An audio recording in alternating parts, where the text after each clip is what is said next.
terasa ada yang memegangi kaki dan pundaknya.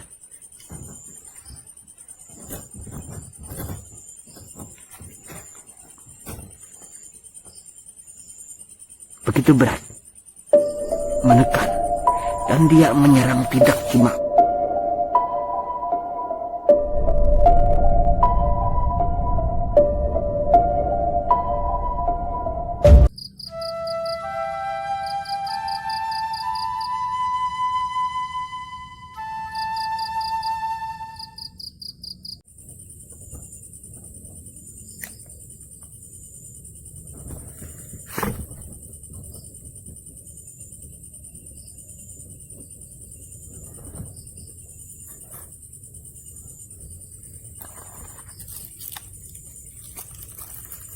sebentar.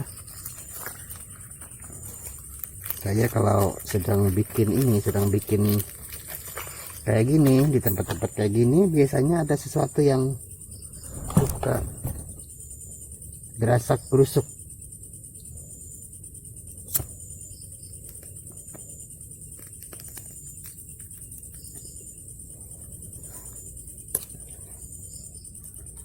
Oke, kita lanjut.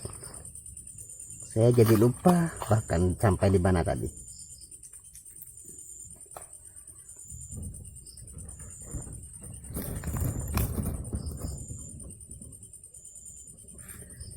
Allahu Akbar. Kadang kita rasanya mau pindah tempat, tapi males. Biarkan saja. Cuma kadang kaget ya, kadang kita cuma kaget. Kadang kaget ada ular ke sini atau gimana. Itu kemarin di sana. Itu kemarin ini video ini sebenarnya video ini sudah saya rekam kemarin. Tapi agak ada satu hal, jadi saya ganti lagi, tapi dengan cerita yang sama, dan ternyata pengalamannya sama. Kemarin di sana, di daerah sana sebelah kanan saya, di situ ada nyala tuh, ada nyala. Padahal di sana, coba kita putar dulu kameranya ya. Bentar.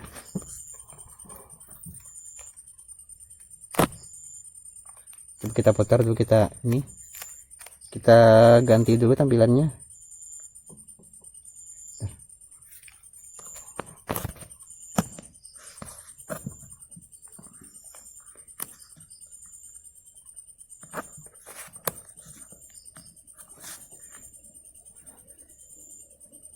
Itu kemarin di sana, di sini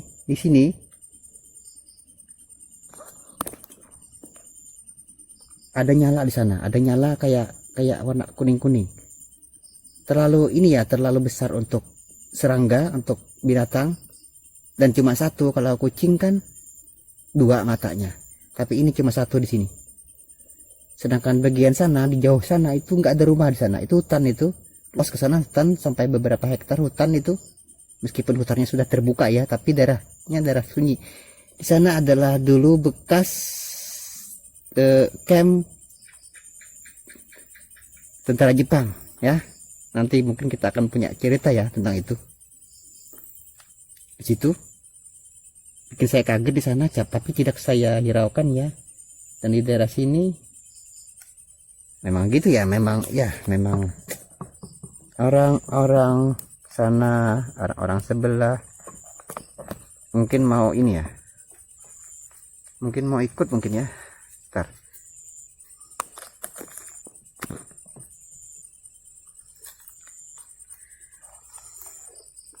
bikin kaget dan bikin nggak fokus.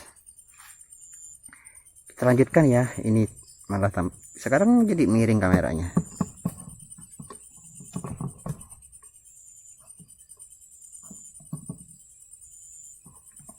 Sambil ngomong ya, sambil saya lanjutkan. Seseorang atau mungkin seseorang ya, Iwan ini merasakan kehadirannya.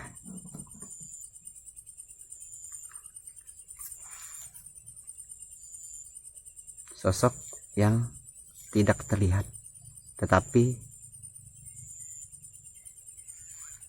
tapi terasa begitu kuat kehadirannya. Pelan-pelan Iwan memang coba membaca beberapa ayat. Dia ingat semua. Dia ingat semua azan, semua ingat. Dia ingat azan, ingat salawat, ingat semuanya. Tetapi hanya pada kepala dia ingat. Dia ingat hanya pada kepala, hanya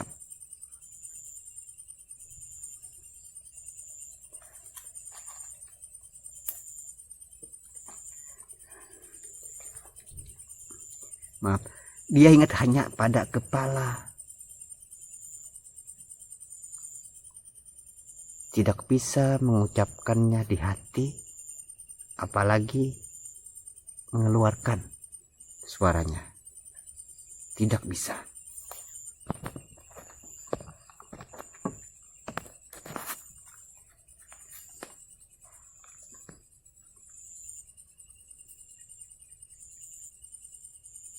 Entah makhluk atau apa, tiba-tiba Iwan merasakan seolah-olah sesuatu ini atau apapun ini memaksanya agar menerima satu kenyataan. Dia memaksa untuk tenggelam. Dia memaksa Iwan untuk mempercayai bahwa dia sekarang sudah bangun. Padahal Iwan 100% sadar dia bangun, tetapi si makhluk ini memaksa dia untuk percaya bahwa dia itu sudah bangun dengan cara memberikan rasa kantuk yang pelan dan menghanyutkan, memaksa dia untuk tidur lebih dalam.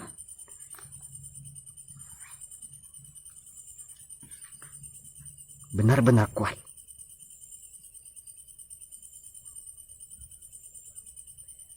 Dia memaksa tidur. Di lain segi, di lain sisi, dia juga memaksa bahwa dia juga memaksa Iwan agar percaya bahwa dia sekarang sudah bangun. Segar, tidak ada apa-apa, tidak ada terjadi sesuatu. Tetapi di sisi lain, dia juga memasukkan rasa kantuk agar Iwan terus tidur. Dan ini di terakhir kesadaran Iwan adalah satu jebakan yang kuat sekali.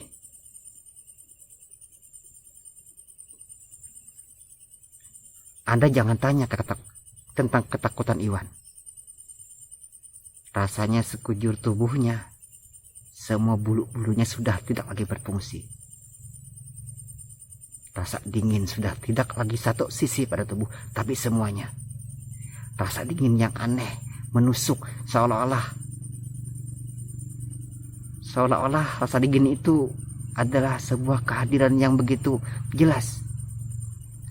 Makhluk ini tidak perlu menunjukkan dirinya secara langsung.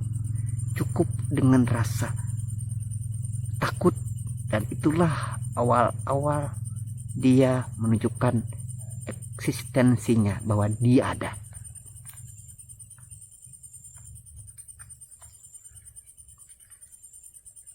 Iwan bukan orang biasa, meskipun dia orang kampung biasa, tapi dia juga pernah belajar.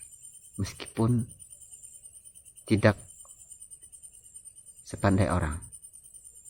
Dia punya guru yang masih hidup, guru di bagian agama, meskipun bukan murid yang aktif, tetapi gurunya lumayan memperhatikan dia.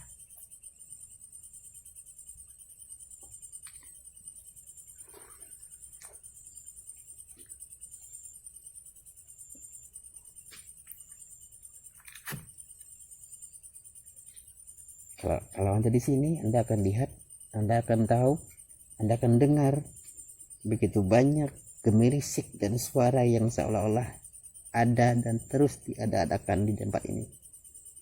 Bikin saya jadi agak sedikit malu-malu kucing ini. Bikin malu-malu kucing. Bikin jadi was. Oke, langsung kita lanjut ya. Makin lama makin panjang ini video, kebanyakan suaranya. Makin nggak nyampe, makin cekak memori kita. Kita lanjut ya. Iwan sadar dia sedang dipermainkan dan sedang dicoba untuk ditipu, diperdaya. Dan di saat detik terakhir dia mencoba untuk melawan dan semakin lemah perlawanannya, dia akhirnya mulai sadar. Pertama yang bisa dia gerakkan adalah kelingking, menyusul jari kaki, dan terakhir dia bisa membuka kelopak matanya. Tetapi belum bisa duduk beranjak pergi dari situ. Disitulah dia.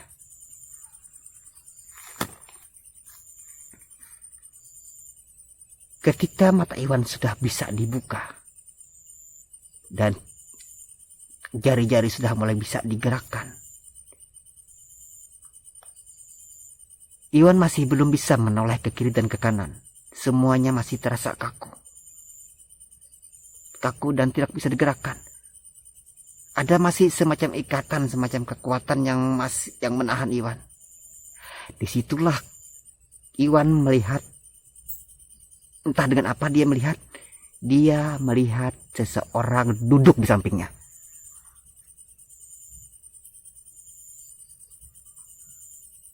Seorang perempuan.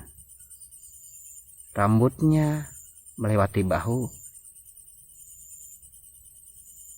Dia menatap dengan tatapan yang mungkin, entahlah. Wajah perempuan itu tidak jelas. Kehadirannya, tatapannya benar-benar membuat kita seolah-olah berada sendirian di areal kuburan. Hebat dia menimbulkan rasa takut. Getaran takutnya begitu membuat kita jadi merasa hanya kita berada, seolah-olah kita berada di komplek pekuburan sendirian. Dan semua perasaan lain yang muncul. Begitulah mereka. Mereka tidak memunculkan diri sebelum memunculkan ketakutan. Dan itu adalah pintu awal kita untuk kalah.